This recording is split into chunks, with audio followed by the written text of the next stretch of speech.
Okay, lesson 2.3, characteristics of graphs. I'm going to go through a few things about um, some different graphs. Just a little review here, real quick. We should know that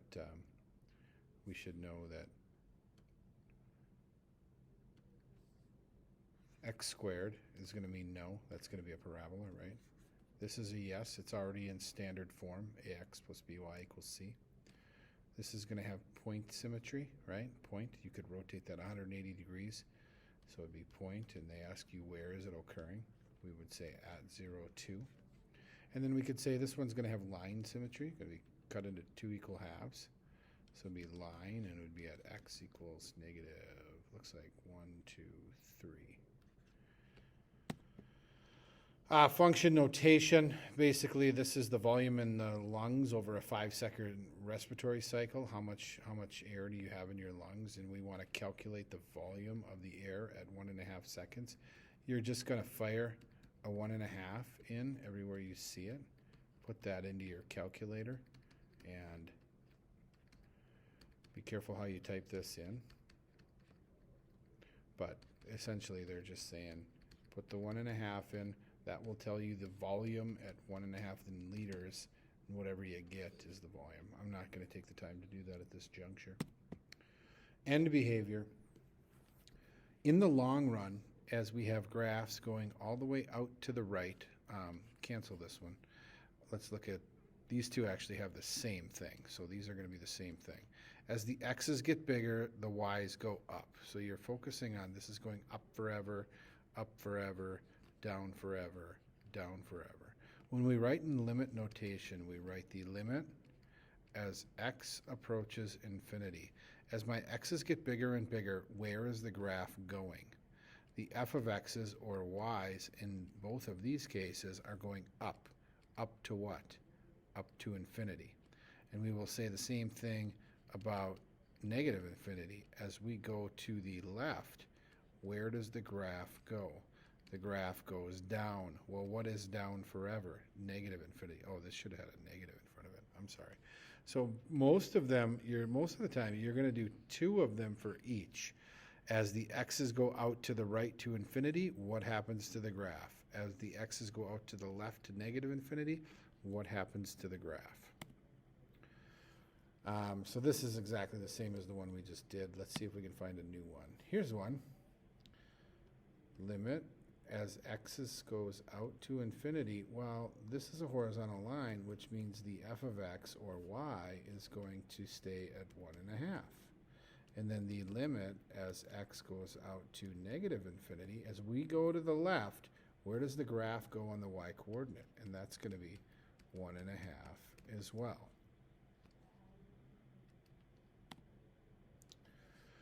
End behavior here, again, we're going up and we're going down. So the limit as x approaches infinity, the function approaches infinity.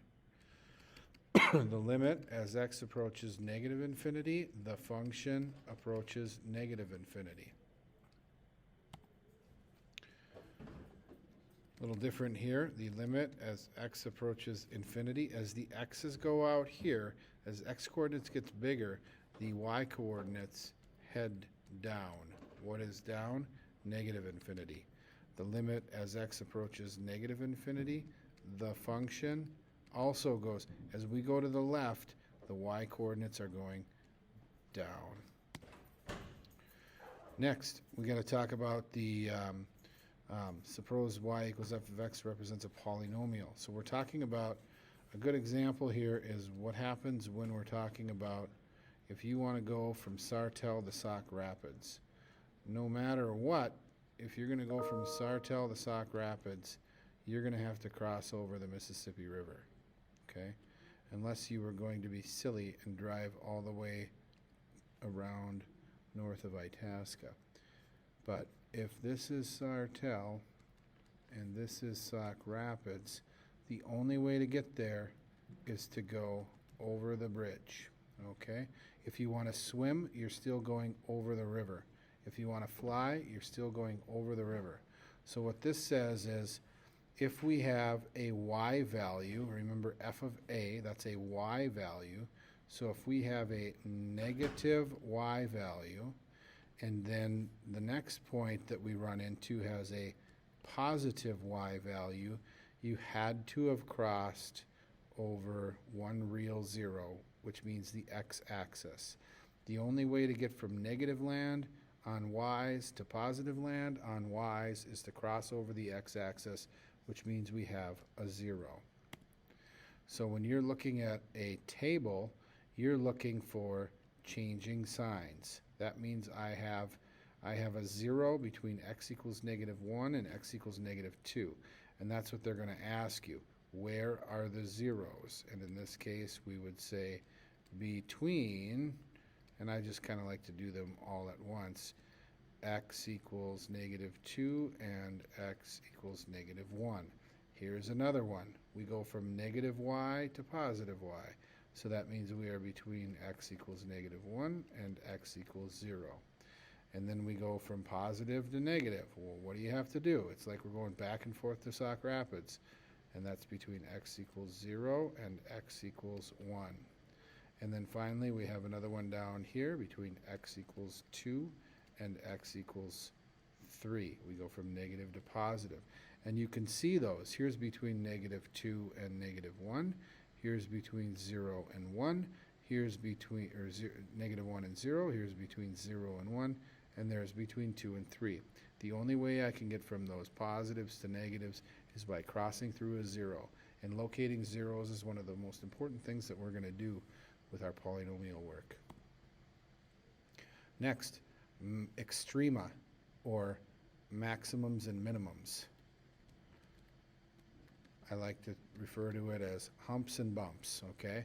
Relative or local maximums, relative or local minimums. You can have absolute maximums and minimums, but you're basically talking about a turning point. On a parabola opening up, we have a minimum.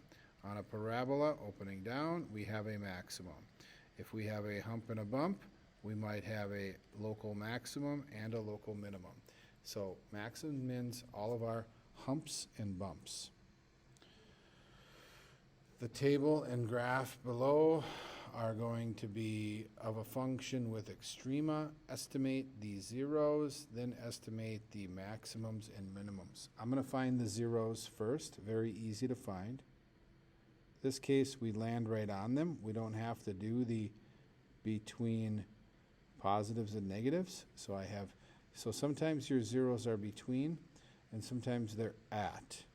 X equals -2 and x equals 0. Next, let's estimate the maximums and minimums. And I'm going to just look for what's happening to my y values, because if you think about y values, those are going to be ups and downs. I'm up at 9, down to 0, down to -1, up to 0. So I went down, down, up. This right here has got to be a minimum because I bottomed out at a y value of -1. So I'm down, up to 0, down to -3. I was down, up, down. -1, up to 0, down to -3. This has got to be a max. And then we continue to go down and down and down, and that's all I got. So I got a minimum at -1, -1. I got a maximum at 0, 0. So we've got two zeros, a minimum, and a maximum. Next one, we're going to take our equation, get a table of values. Calculator will do a lot of that for us, okay? And then you can find exactly what's happening. This has got to be a 0 because I went from a negative to a positive. And then I go -15, up to 1, up to 5, down to 3. So that's where we identify our maximums. Down to 3, down to 1, up to 5. So this is the lowest point, and that's what it means to be a minimum. So very easy to see this stuff on a table of values. The weight in pounds of a patient is given by this, where n is the number of weeks since the patient became ill. So describe the turning point. The turning point is when their weight bottomed out. Their weight bottomed out at 106.8 week 4. So that's going to be the minimum weight for this patient when they were ill. what trends does the graph suggest? We started out, we got sick, we lost some weight, you know, and then we started gaining weight, and now, is this going to keep going up? No, no. Eventually it's going to probably level back to somewhere around, just like everybody's weight, somewhere around where they started. State the zeros and extrema on the graph. So this one, I've got zeros, I've got 1, 2, and those would be right on them. So sometimes, again, we say right at, so zeros, I would say at x equals -2 and at x equals 0. And then I'm going to say I'm going to have a minimum at approximately -1.25. And then I'm going to say I got a maximum at x equals 0. And that's all that we really need.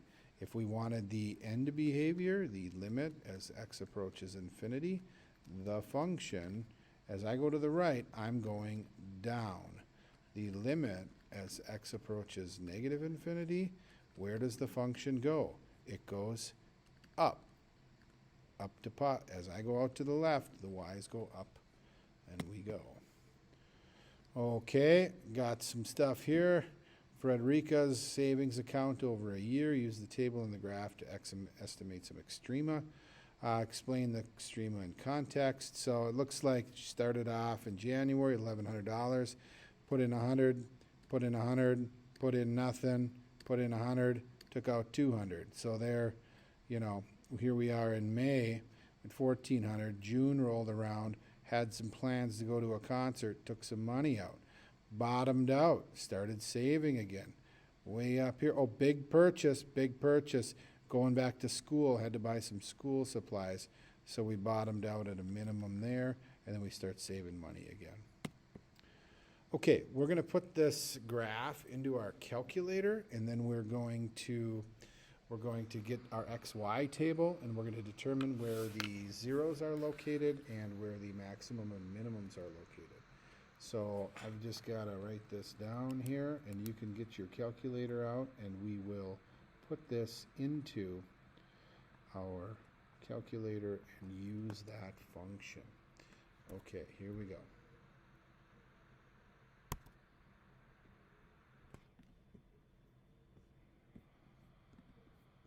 All right, y equals, and I believe it was 0.75x raised to the 4th, scroll over, depending on the calculator, plus x raised to the 3rd, scroll over, minus 3x squared, and then plus 4. Okay, so remember, we put this in y1, and now we can look at the table. Again, if you go to the table and it doesn't look like this, and it's starting at different stuff, you want to go to table set, second and window, and I want to change to start at 0, count by ones. And I just change those, and now I'm ready. Go back to the table. And I'm going to scroll up a little bit, and I'm going to say, I think we can see plenty of what we need now. So if you were writing this on your notes, the ones that you should write in there, how many spaces they got there for you? 1, 2, 3, 4, 5, 6. Okay, so it looks like if we did from, if I was doing this, I would go from -2, and I would go all the way 1, 2, 3, yeah. Actually, I'd go from -3. I need -3, 10.75. I need -2 and 4. I need -1 and 0.75. So I'm going to need a few of those different things. Okay, so let's jump back over to our notes, and we'll write those in, and then we'll see what's up. Okay, so we had what did we have? We had -3, 10.75, -2, -4, and -1.75. and 0, 4, and 1, 2.75, and 212. Now, we can see we have zeros. We have to have a 0 here. I went from negative 3, 10.75 to negative 2, negative 4. So we have to have a 0, and we say between x equals negative 3 and x equals negative 2. And I will put that right there. We go from a negative 4 to a positive 0.75. Be something like that. So again, I'm between, this is another 0, I'm between x equals negative 2 and x equals negative 1. I'm somewhere in here, right? Now, we also need to, there's no other sign changes, we also need to find max and mins. So you're just going to do, I'm up at 10.75, I'm coming down to negative 4, and I go up. So this has got to be a minimum. We have to have a minimum at negative 2, negative 4.